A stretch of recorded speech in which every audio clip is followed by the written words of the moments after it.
Hello and welcome to my channel. I'm super excited for this video because I'm nervous but excited because I've never tried anything like this before. As you know, I'm testing out an airbrush gun. This could either save my life or the biggest waste of time, so it's either going to go one way or the other. I'm just going to get straight into this video, but before I do, make sure you press the like and subscribe button down below so you do not miss any of my future videos. If you would like to see how I use the DINAIR airbrush gun, then please keep watching.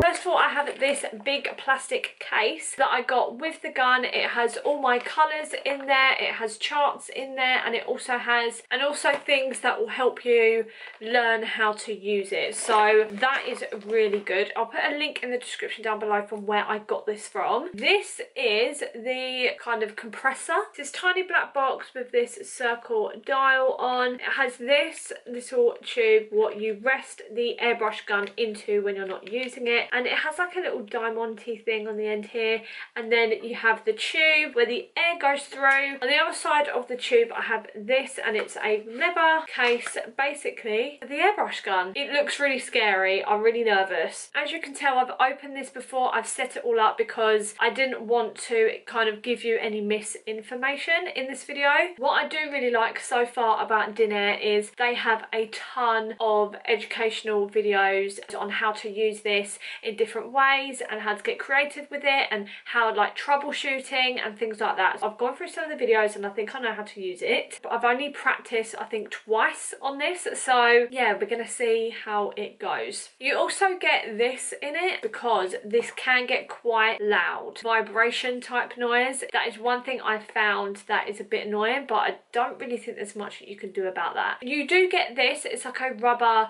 placemat that you put on a surface, so when this does vibrate it doesn't move on the surface, it sticks on that pad, and it also like buffers the noise a little bit. So the hose is so long, like you could honestly have the compressor thing on the floor and stand up and use it. It's so good. So in this bag you get an airbrush cleaner. One thing I must say is that the DINAIR colours are quite expensive for what they are, but I will go into that in a bit more detail later. First thing I have is the moist and dewy kind of formula. For example, you have dry skin or you just want that really dewy foundation look. What you do with this is once you've finished your foundation, you put this into the airbrush gun and spray this over your foundation, and it just gives you that glowy dewy look. When you pick up this kit you get two choices. You either can get the light to medium kit or the medium to dark kit, so it obviously depends on your skin tone. So I clearly went for light to medium, and also in this you get a concealer that I haven't actually opened, and this is in the shade Vanilla, but it's just a kind of a little free thing that they add in as well. Then I have all my pigments. So these are the foundation colours in light to medium. Then I also have another pack of colours here, and one is a DK brown, and I think that's for contouring. Actually, that's either for contouring or for eyebrows. I think that's quite dark for contouring because you can also do your eyebrows, your eye makeup, your eyeliner and your lips apparently with this. So I don't think I'm going to try all of it because I want to be realistic and I wouldn't use this on my eyebrows. I like to draw in hair-like strokes in my eyebrows and instead of having a block of colour. I also have a blusher colour, and I've got peach pink, and I think I have another one. I have peach pink and peach beige. All of these are water resistant or like waterproof, so this is waterproof makeup, and trust me it is. When I got in the shower after testing this on my face, I was wiping it and I was like, why is it not coming off my face just like with water in the shower? So you do need a probably like an oil based cleanser that will really like get into this and work it off the skin. Next you have this. It has a really long cotton bud in this, and it has tiny little holes on the tube, and when you're practicing you just put this onto the gun, it just clips on, and then when you watch the training videos it will tell you what hole to put the cotton bud on to how far the gun should be away from your face. So I'm pretty sure it should be that far away from your face for foundation, and I think that is for blusher. and then it goes to like eyebrows and eyes. So that is something that was really good to use when you're kind of learning. And then I also have a huge colour chart in here. So I have all their colours on here, so I can kind of tick off the ones that I've already got. You can use this for eye makeup as well, so they do have really bright colours. These bottles are really cute actually, because if you look on the lid, they do have a heart on the top, what I thought is really, really cute.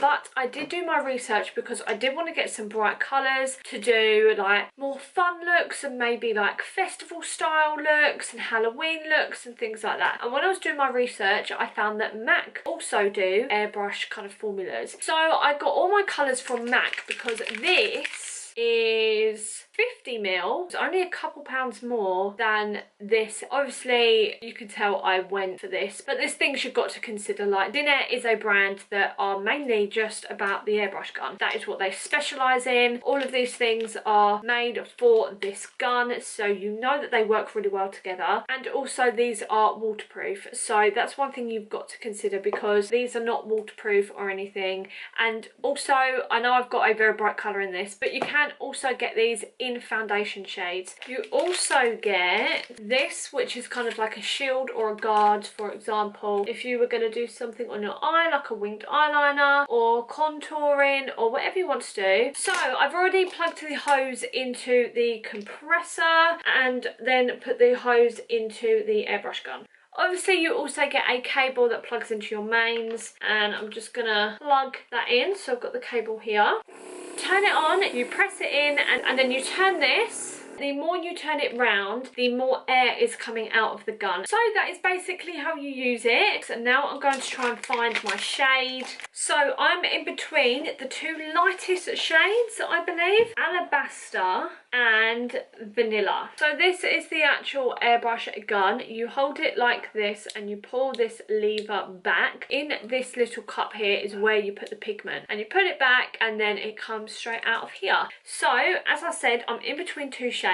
So what I'm going to do is put 2 drops of each shade into here. To mix it, I just cover my hand over the end of the airbrush and then pull the lever back to release the air. But instead of the air coming out of the end, it then goes up into the cup and bubbles the foundations together and mixes them.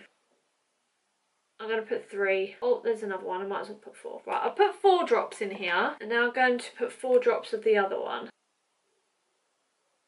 You can feel the air coming out of it already, but the actual colour will not come out until you pull this, whoa, I did that by accident, until you pull this lever back. But we're not going to do that yet because we want to mix the colour up. So what I'm going to do is put my hand over the edge and kind of look in the cup, and you will see that your colour starts to bubble. And then if you pull this lever back a little bit, it will bubble even more. Now I've done that, I'm going to start applying it to my face. When you apply this, you need to constantly move it and use circular motions.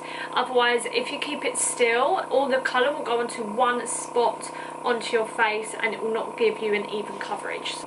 So now I've run out of foundation in my cup, so what I'm going to do is kind of dry the foundation what I've got on so far.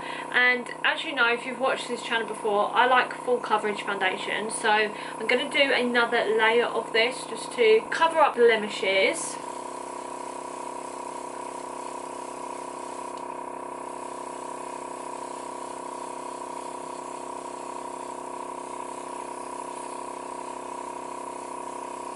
So I finished the foundation and I can honestly tell you I'm so happy with it. At first I was thinking no way near enough coverage, but I can honestly tell you I have not ever had a foundation that looks this natural before, and now I'm like, oh my goodness, this is what I'm going to have to use every day. Because even up close I cannot see it on my skin. It just looks like I have perfect skin. Like, only thing I can see is it's creased a bit under my eyes, because obviously when airbrush is blowing near your eyes you're going to squint a bit, so it's kind of creased in that area, but I would always put concealer over that anyway. I'm now going to try and contour with this, and that I have not done at all, so this will be interesting. It could either really ruin this whole thing or just be incredible. But before I do that I need to clean this out, so this colour is not going to kind of mix in with my contouring shade and just get really muddy. I also got this in it, but I forgot to show you, and it's just a bottle and you just fill it up with water, and it has this kind of thing, and it's kind of like a little dropper. Either get a makeup wipe or a tissue, you drop some water in here and then blow it out onto the tissue until it starts to come clear. You don't need to use the cleaner every time, only really if anything gets dry and stuck in there, that's the reason why. But if you did need to use the cleaner, you just put a few drops into this, turn it on, make it bubble, you can see, ooh, and then you blow it out. There we go, so that's basically how you clean it. Now I'm gonna find a contour shade, and I think that dark brown is like way too dark. I'm gonna try the darkest foundation shade I got, and it's actually a practice colour, so I don't actually know what shade it is. I'm gonna put this practice colour in.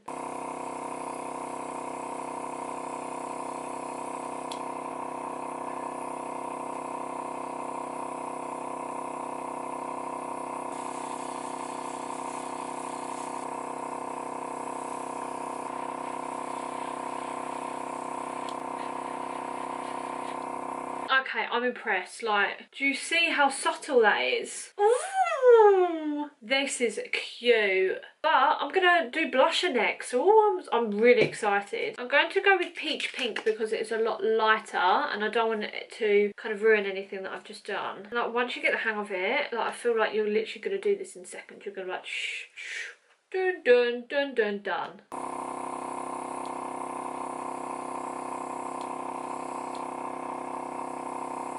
I'm not like crazy about the blusher, it's super natural. Right, I'm just going to clean this out now because I'm done. So my face is done. I'm now going to try and use their concealer that they gave me just to kind of test it out, but I'm just going to tap that under my eye. I don't think I like this. I think this is a little bit bright for me, but worst comes to worst, I will go over it again with my airbrush gun with my foundation colour. Oh, that side's a little bit better. I think I just put too much on that side. Right, so I've just dampened my Real Technique sponge and I'm just going to go over that concealer and kind of help. Right, one thing, this concealer or whatever it is spreads like crazy. Wow, I'm so upset because that has literally just ruined my whole makeup. Right, are we going to fix this? Let's fix this. I don't know if you are meant to put this on before it or not, because putting this on over the top of it has smoothed all texture on my under eye and has covered them more than anything I've ever used before in my life. I was like, oh, this has ruined it. No, babe, it's made it better. So I'm thinking this concealer on, if you're going to use their concealer, or probably any concealer really, put it on underneath and then this on top, because this doesn't need any setting powder or anything and it goes on top super lightly, then it kind of naturally goes into your skin. So I'm now going to go and do my eyebrows and my eye makeup and I'll be right back. So I've done the rest of my makeup and I have filmed this eye tutorial. So if you want to see that, I'll link that up here. It will come right across the screen and I'll also link it in the description down below. So if you do want to see how I created this smoked out wing eye look, it is currently on my channel. Overall, I'm honestly incredibly impressed with this because in all their videos and all online people say once you've used it, you'll use it daily, because when you get the hang of it, it will honestly take seconds to put your foundation on. And I did not understand. I was thinking, so dropping things into an airbrush gun, doing things that way, it's going to take a lot longer than me doing my foundation the normal way. But when you think about it, how I put my foundation on, I squeeze the foundation out onto a side, get a brush, apply it to my face, try and blend it in as much as possible, and then I get a beauty sponge and then damp that into my face as much as possible. Then I put concealer on and then a ton of powder, and then I put contour on and using a ton of powder and blusher and things like that. And it does take a while. It does take a while. If I was in a rush and I didn't have the time to do all of that, but I still wanted to look good, this is literally incredible. I have not put anything else on my face at all. I can't, like, I contoured my nose with it, like, and there's no straight dead lines, and I just don't I cannot wait to get like creative and start using my colours that I got from MAC. This is what I have done. This is just an A4 piece of paper and I sprayed a little bit of each colour. These are the bright colours from MAC. If you are going to be doing makeup on other people, maybe something like that with your foundations will just give you more of an indicator of the colours instead of opening them up and swatching all of them. You could just do that and it will just help you out a bit, or just yourself, especially if you're doing it on yourself and you tan and your skin tone changes all the time. If you had a bit of paper with all of your swatches kind of on, then it'll be a lot quicker for you to colour match. As I said, DINAIR say that you could do your eyebrows with this, you could do your eyeliner with this, your eyeshadow with this, like you can do so much with this, and I don't think that I would do eyeshadow with this because I just feel like I like the control and like the blending and using different colours and things like that. And I do want to try the eyeliner at some point, but I haven't got a black, so I need to look into getting that. And also the eyebrows, I want to give a go, you know. I really hope that you like this video. Let me know if you've used an airbrush gun before. It's quite a weird thing to get used to, but I feel like the moment you do, it will be a lifesaver. If you like this video, please press the like button down below and also the subscribe button so you do not miss any of my future videos, because I will definitely be using this in my future videos and I will be using the bright colours at some point, especially around Halloween. I know it's a while away, but to me, I'm just super excited. All my social media handles are linked in the description, so come and say hello on my Instagram or my Twitter, anything, and I will see you in my next video. Bye!